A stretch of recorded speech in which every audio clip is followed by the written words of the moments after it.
Black Talon's motorcycle gang ruled Montana through fear. Towns folded under their demands, businesses paid up, and no one dared to stand in their way. No one, until one quiet morning at the Golden Valley Farmers Market. That's when they crossed the wrong man. They came to make a statement, to break the will of a farmer who hadn't paid for protection. But what they didn't know was that behind the weathered flannel and soft-spoken charm of Michael Harrison stood a former Green Beret commander, a man who had led elite covert ops in the most dangerous corners of the world. And today, his peaceful market stand would become ground zero for a fight that could unravel the largest criminal empire in Montana. Quick pause. Where in the world are you tuning in from? Drop it in the comments, and don't forget to subscribe. Tomorrow's story will leave you speechless. The sun was just cresting over the mountains, casting long golden streaks across the valley as Michael's old pickup rumbled into place. The smell of pine mixed with the earthy scent of fresh produce as vendors unloaded crates and set up stands. Michael moved with quiet precision, each motion efficient, each glance scanning the perimeter, an old habit he never quite let go. "Morning, Mr. Harrison," called Riley, a younger veteran and regular at the market. "Need a hand with those?" "Appreciate it, Riley," Michael replied warmly, though his eyes kept moving, watching everything. "How's the shoulder?" "Healing, sir. That routine you gave me is doing the trick." Michael gave a small nod. He'd seen Riley change since joining the market. Less tension in the shoulders, fewer shadows in his eyes. That's why Michael had built this place. Not just a farm stand, a haven, a mission. A second chance for veterans who needed more than just work. They needed belonging. Florence Wright strolled up next. At 72, she was the local legend of Golden Valley. "These tomatoes look finer than anything Harold grew in 40 years, she said, examining them with a practiced eye. "No secret, ma'am. Just good soil, some patience." "And those hands of yours," she added with a smile. "I see how you work. Tireless." But their quiet morning cracked with the distant rumble of motorcycles. Michael's trained ear picked up 6 distinct engines, tuned for intimidation. Riley stiffened beside him. The old reflexes kicked in. "Easy," Michael said, arranging peppers like nothing was wrong. "Breathe through it, just like we practiced." Dr. Emily Stewart rushed over, concern etched into her face. "Michael, the Black Talons hit Jimmy's hardware yesterday. Busted his front window. He wouldn't pay." "Is Jimmy all right?" "Shaken, not hurt, but Roberts took the report. You know what that means." Michael gave the faintest nod. He was already calculating exit routes, potential cover, improvised weapons. Vendors began packing up quietly. Others froze. Florence's hands trembled as she picked up her produce. "Mrs. Wright," Michael said gently, "why don't you let Riley help you to your car? That arthritis must be acting up." She narrowed her eyes. "Don't be foolish, Michael. We know you're not just a farmer." "I'm nobody special, ma'am," he replied with a calm smile that didn't reach his eyes. As Riley led Florence away, Michael kept working, every move casual but strategic. Then he saw them. 6 Harleys rolled in through the front. Chrome flashed in the sun, black leather, coiled serpent insignias, the Black Talons, and leading them, Wolf Davidson himself. He didn't send his usual enforcers this time. He came in person. "That's not good," Emily murmured beside him. "He never shows up first." Michael's eyes followed each gang member. Their walk, their formation, the weight under their jackets. They weren't just here to scare, they were here to send a message. "Emily," Michael said quietly, "might be a good time to disappear." "You're not planning to sell my produce," he cut in with a calm smile, "same as every other morning." She hesitated, then nodded and backed away. Michael turned back to his stand, hands steady, body ready. Golden Valley had known peace for years, because men like him had built it. But peace, he knew better than anyone, only lasts when someone is willing to defend it. And the Black Talons were about to find out. They picked the wrong farmer. Their boots scraped the pavement in a slow, deliberate rhythm, a performance meant to draw every eye and tighten every chest with unease. Vendors turned away, suddenly busy with fruit displays and flower arrangements. Only Michael Harrison remained steady, calmly arranging tomatoes as if the market hadn't gone silent around him. Every motion was precise, smooth, the quiet choreography of a man who saw everything, missed nothing, and was already calculating outcomes. "Nice little setup you've got here." Wolf's voice cut through the stillness like a blade. "Be a shame if something happened to it." Michael looked up with a friendly expression that revealed none of the tactical analysis running beneath the surface. The game had started, but the Black Talons had no idea they were playing against a master strategist, one who'd been preparing for this moment for years. "Welcome to Golden Valley Farmers Market," he said calmly. "Looking for anything special this morning?" Wolf's eyes narrowed. He wasn't used to calm. He was used to fear. Behind him, Spirit Phillips casually fingered the heavy chain on his belt, while Cutter Baker moved to block the main exit. This wasn't a casual visit. This was a message. "Special," Wolf echoed, smiling without warmth. "Yeah, you could say that. Golden Valley's changing. Small businesses like yours need protection these days. Call it insurance." Michael continued setting out produce, moving slowly and unthreateningly. "Already got insurance, Mountain View. Frank's been my agent for over a decade." Spirit stepped forward, but Wolf raised a hand to stop him.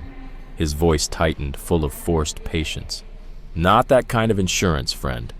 We're talking about the kind that keeps places like this safe from unfortunate accidents." Michael's eyes tracked as Hulk Thompson and Shadow Wilson peeled off, circling behind the market. Their coordination was sharp, too sharp for small-town thugs. This was something more organized, more dangerous. "Looks peaceful to me," Michael said, selecting a tomato. "Golden Valley's always been a quiet town." "Times change," Wolf growled, leaning on Michael's stand. "Jimmy at the hardware store found that out yesterday. The question is, are you smarter than Jimmy?" Michael gently placed the tomato back on the table. He knew where each gang member was, what they were carrying, and how fast he could neutralize the situation, if it came to that. "Never claimed to be smart," he said evenly. "Just a farmer trying to make an honest living." Cutter Baker suddenly knocked over a crate of bell peppers. "Oops," he sneered. "Accidents happen." Around the market, other vendors began packing up in a rush. Fear was contagious. But Riley stayed put, fists clenched, jaw tight. Michael noticed. "Easy," he called out to the young veteran. Those peppers needed sorting anyway. Wolf's gaze drifted between them. "Got yourself a little army, farmer? These ex-soldiers, your private security?" Michael didn't flinch. "Just giving folks a place to work. Nothing more to it." Just then, Shadow Wilson reappeared from the stalls. "Boss," he called, "found something interesting out back. Not just a market. Looks like a rehab center. Lot of vets coming through." That changed everything. "A rehabilitation program?" Wolf's tone sharpened. "Might be worth something to certain parties." Michael's suspicions were confirmed. This wasn't just about extortion. The Black Talons were probing, collecting intelligence, assessing value. This was a recon op disguised as a shakedown. Then came a break. Deputy Claire Roberts cruised by in her patrol car, pretending not to notice. She gave Michael a subtle nod, a silent acknowledgement. She was watching, ready. Wolf clocked her too. "Shame," he said. "Law enforcement never seems to be around when it counts, like at Jimmy's." Michael stood, gathering scattered peppers. "Jimmy's got insurance, the real kind." "Insurance doesn't cover everything," Wolf replied darkly. "Sometimes bones break, sometimes businesses burn." He let the threat hang, thick in the morning air. But Michael held his ground, the friendly farmer's mask still firmly in place. He was reading their playbook in real time. "Think it over," Wolf said, stepping back. "We'll be back tomorrow. $2,000 a week keeps the accidents away. Special rate, considering how much this community depends on you." As the gang mounted their bikes, Michael studied every move. Their exit formation, radio chatter, even how Shadow paused to snap covert photos. This wasn't about a farmer's stand. This was about infiltration. "Mr. Harrison," Riley said quietly as the roar of engines faded, "we can't let them—" "Easy, son," Michael cut him off, spotting Deputy Roberts pulling into the lot. "Everything in its time." Roberts stepped out, eyes sharp, tone calm. "You want to tell me what that was?" Michael smiled faintly. "Just some new folks showing interest in local business. Real curious about our veterans program." She frowned, jaw tightening, just like they were at Jimmy's. Before they shattered Jimmy's windows and threatened his family, it was a different story. But now, things were escalating, fast. Michael restocked his produce with deliberate calm. "Jimmy runs one store," he said almost to himself. "We're a whole community. That's what makes us a threat." Deputy Claire Roberts scanned the market. Vendors were slowly trickling back in, though their steps were cautious. "These aren't your average thugs," she warned. "Word is, the Black Talons have serious backing." Michael's tone stayed light, but his mind was racing.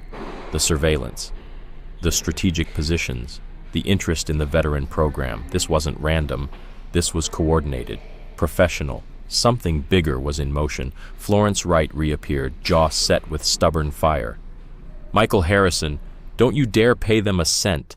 My Harold didn't serve 30 years in the Marines just to watch this town bow to criminals." Michael gave her a nod, hiding the combat map forming behind his calm eyes.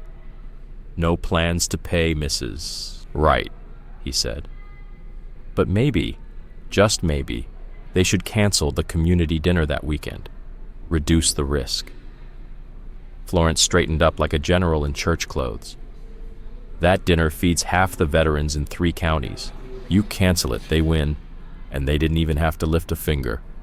Michael smiled just slightly. The Black Talons had no idea what they'd just stepped into. This wasn't just a farmer's market. This was a mission, and they'd threatened the one thing Michael had spent his life defending: people. "You're right, Mrs. Wright. Dinner's still on. Some things are worth protecting." The rhythm of the market slowly returned, but Michael spotted something that most wouldn't: a figure on a distant rooftop. Shadow Wilson, camera in hand, photographing everyone who stopped at Michael's stall. The game was just beginning, and Michael Harrison hadn't survived 3 tours in Special Forces by ignoring his instincts. The Black Talons thought they were squeezing an easy target. Instead, they'd wandered onto a battlefield, one that had been fortified for 8 years. And this farmer? He'd turned that land into a trap. We put a lot of time into researching and telling these stories. If you're enjoying this one, hit subscribe. It means a lot. And trust us, tomorrow's episode is going to raise the stakes. As night fell, the Rusty Nail Diner glowed against the mountain dark. Inside, the usual crew gathered: locals, veterans, allies, coffee mugs in hand, pie half-eaten, but eyes sharp. "Third hit this week," Claire said, laying out photos. "Garage, hardware, now the market. Same pattern: threats, damage, then an offer of protection." Michael examined the photos, but it wasn't just the damage that caught his eye. It was the order. "This is strategic," he muttered. "They're not hitting at random. They're tracking supply points." "Supply for what?" Florence asked, sliding into the next booth with her famous apple pie, under the pretense of a casual visit. Claire's voice dropped. "State police intercepted a shipment last month. Military-grade weapons, suspected gang ties, nothing confirmed." Michael's thoughts clicked into place. The gang's sudden interest in his veteran program, their recon, their surveillance. They weren't just collecting money. They were building something: infrastructure, recruitment, a shadow network hidden behind leather jackets and intimidation. "They're setting up posts around town," Dr. Emily Stewart added. "Michael Riley's been tracking them. Their tactics, it's pro-level." Michael nodded, then gave a warning. "Tell Riley to back off. If they link him to us, we lose the advantage." Claire frowned. "You're not planning anything, are you?" "These guys aren't street punks. They're backed by someone serious." Michael's tone was mild. "Just a concerned citizen, Deputy." but inside he was already moving chess pieces. The market hadn't just been about produce. It was a shell, a cover. For years, he'd built this place as both a refuge and a shield. What looked like farming equipment, repurposed security tools, what seemed like a produce stall, a strategic fallback position. Then the diner door swung open. Jack Sullivan, the town mayor, entered in a rush. "Just got word," he said. No pleasantries. They bought the old Miller warehouse, cash deal, shell company. Renovations already approved. Michael's gut tightened. Permits? Yep, loading docks. Reinforced storage, surveillance systems. They're not just passing through, Claire, they're setting up. Distribution hub, she said. But for what? Michael's phone buzzed. A message from a former contact. He read it, face unreadable, then deleted it. Not just weapons. Something bigger, experimental gear, tech that shouldn't even exist outside black ops circles. Florence's coffee cup trembled in her hands. My Herald always said the worst enemies are the ones with friendly faces. These bikers, they're just the tip. Someone else is pulling the strings. Michael followed Dr. Stewart's subtle nod. Across the street, a black SUV sat idle. 2 men inside. Too polished, too calm, too professional. The black talons weren't the problem. They were the distraction. They're backed by serious players, Claire said quietly. Michael's tone was calm, but his words were sharp. How many veterans live in Golden Valley right now? 37, she answered without hesitation. Most of them connected to your market in one way or another. Why? Because tomorrow, Michael said, they're going to be the next targets. Everyone at the table stiffened. This isn't just about protection money, he continued. They want access to our veteran network, trained people, skilled operators, and those who are still trying to find their footing, they're even more vulnerable. You sound awfully sure about that, Mayor Sullivan said cautiously. Because this is what I do, Michael replied, his voice carrying the weight of experience. Before you take a town, you secure the ground. Then you recruit the right kind of people. And no one fits better than veterans who feel overlooked by the world. Dr. Stewart leaned in. The community dinner, half those vets depend on it. If we cancel, we're not just losing an event, we're cutting the lifeline. We're not canceling, Michael said, firm as steel. That dinner's about more than food. It's about connection, hope. If we back down, they win without lifting a finger. But how can we protect them? Florence asked, her voice cracking under the pressure. These people aren't bluffing. They'll hurt whoever they have to. Michael offered a quiet smile. Mrs. Right. Did you ever wonder why I insisted on handling all the market security myself? Why I chose those exact lights and cameras? Claire's eyes widened with understanding. You've been preparing. 8 years, he nodded. Running a farm teaches you to think long-term. Some seeds, you plant for storms you pray never come. The mayor stared at him with a new sense of gravity. Just what kind of farmer are you, Michael? The kind that protects his crops. Michael stood, tossed a few bills on the counter, and headed for the door. Outside, his eyes immediately picked up 3 surveillance vehicles, disguised poorly as civilian cars. The black talons were watching, plotting, calculating, but so was he. Michael, Claire called, catching up to him. Whatever you're planning. Not planning anything, he cut in, voice smooth. Just running my market, supporting our veterans, being a good citizen. But that night at his farm, Michael Harrison didn't sleep. He activated systems that hadn't been touched since he left active duty. Hidden perimeter cameras blinked to life. Motion sensors lit up on a private feed. Secure communications hummed beneath the floorboards of his barn, where old tools concealed a tactical command center. 8 years of preparation. 8 years of watching, planting, building. Another message buzzed on his phone, from a former teammate now deep in federal intelligence. The contents confirmed what Michael feared. The Black Talons weren't just working with criminals. Someone with serious military ties was behind this. Someone with access to equipment that shouldn't exist on civilian soil. Tomorrow, they'd be back for his answer. but they weren't ready for his. And Michael Harrison hadn't survived 3 tours in Special Forces by following other people's playbooks. They thought they were coming for a market. What they were really stepping into was a battlefield.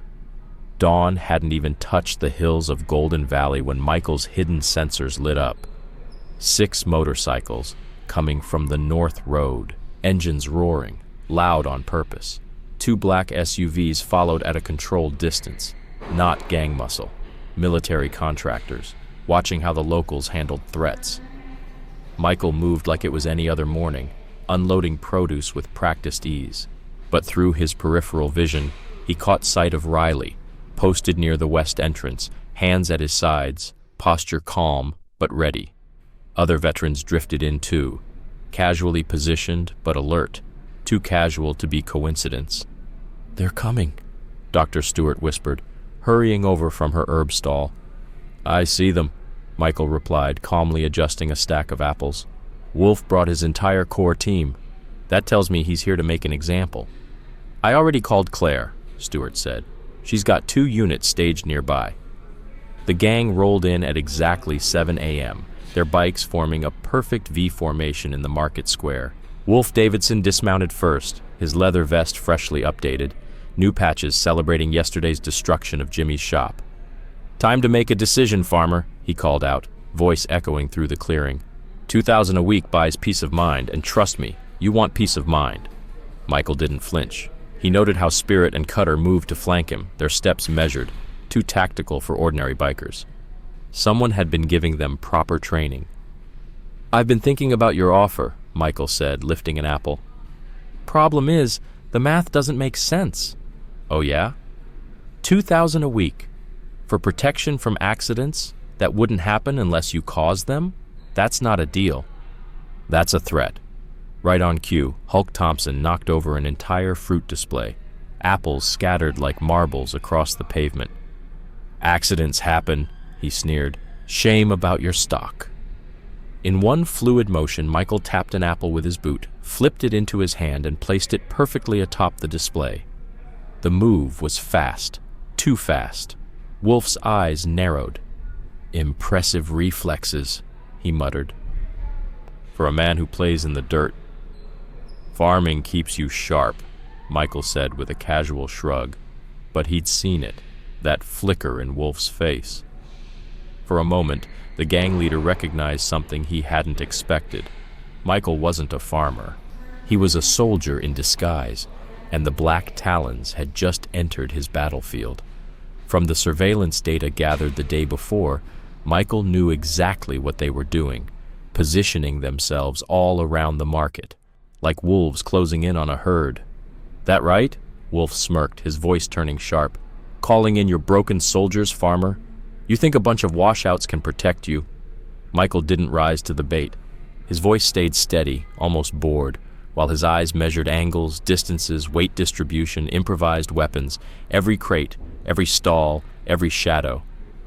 "Just regular folks," he said simply. "The market's open to everyone." "Not anymore," Wolf replied, giving a nod. Cutter Baker stepped forward, a heavy chain coiled in his hand. "This market," Wolf said darkly, "closes today. Unless you reconsider our offer." Tension crackled in the morning air as Cutter advanced, the chain dragging behind him.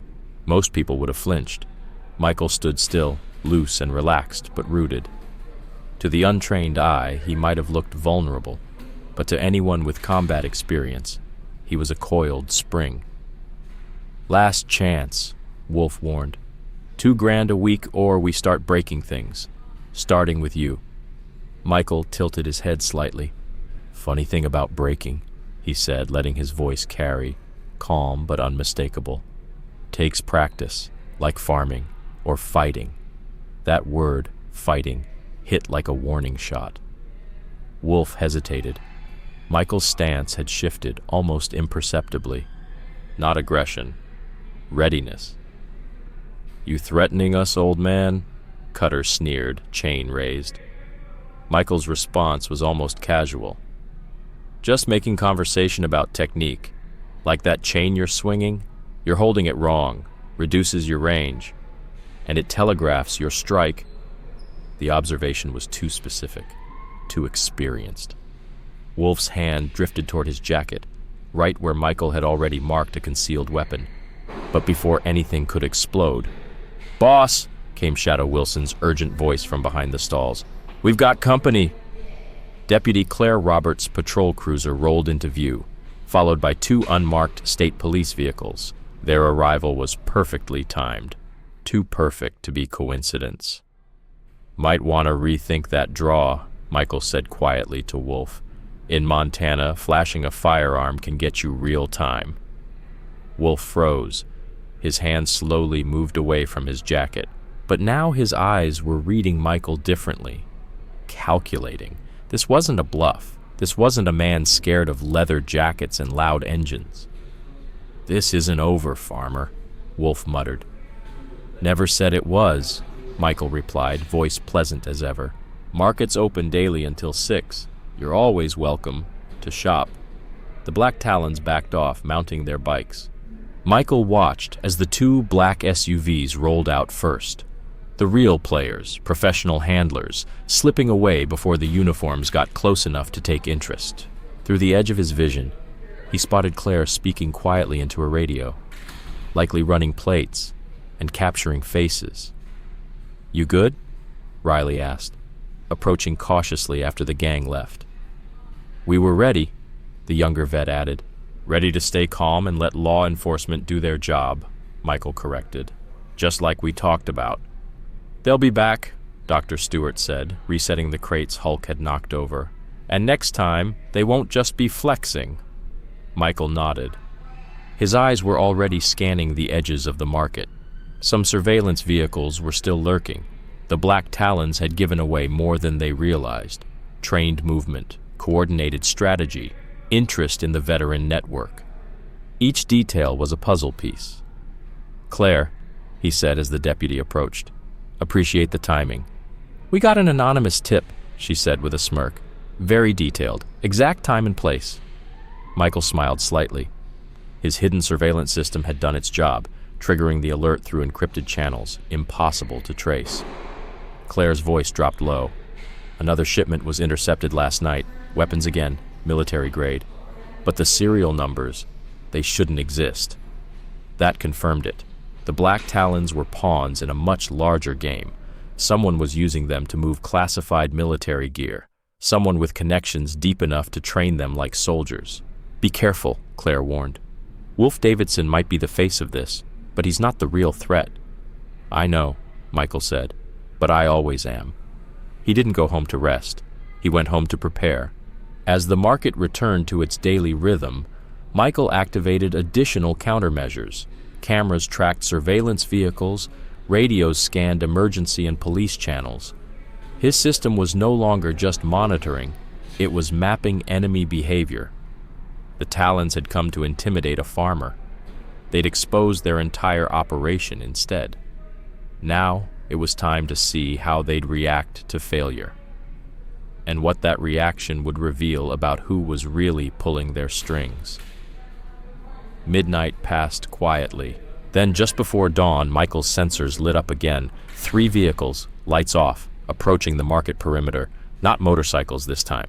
Through his surveillance feeds, he watched black-clad figures exit the cars and move with military precision. Angles, discipline, gear that belonged on battlefields, not back roads. "4 hostiles confirmed," came Riley's voice over the encrypted channel. He was stationed exactly where Michael had advised, above his flower shop, lights off, angle perfect. "Hold position," Michael said evenly. "You're just inventory tonight." The intruders swept through the market like ghosts, night vision goggles, comms in their ears, tactical vests. Every motion screamed elite training. "Package in place," one of them reported, unaware that Michael was intercepting the transmission. 2-minute timer set. Michael watched calmly.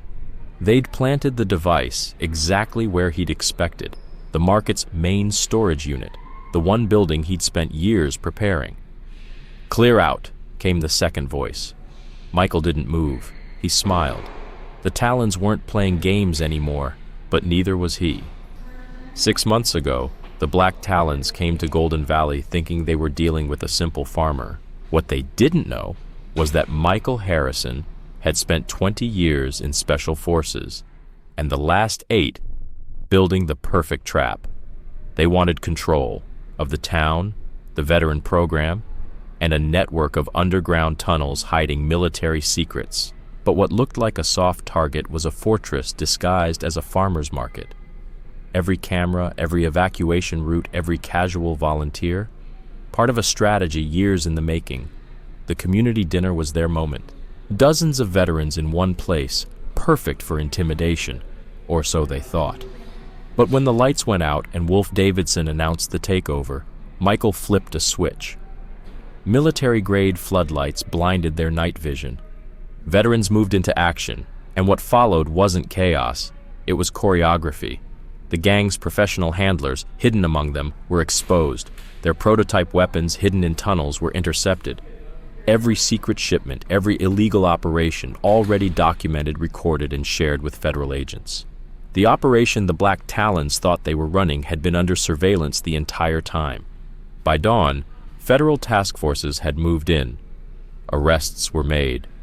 A nationwide network of corruption was exposed, not just gang violence, but private military experiments, rogue weapons programs, and attempts to build a force without oversight. And the man who led the resistance? Just a farmer, who knew that the strongest defense against corruption isn't force, it's preparation, community, and patience. Today, Golden Valley is more than a town. It's a model for resistance. The veteran program has gone national. Treatment plans for abused recruits are saving lives, and communities across the country are learning how to fight back, not with weapons, but with each other. Because sometimes the strongest warrior is the one who plants hope and waits for it to bloom.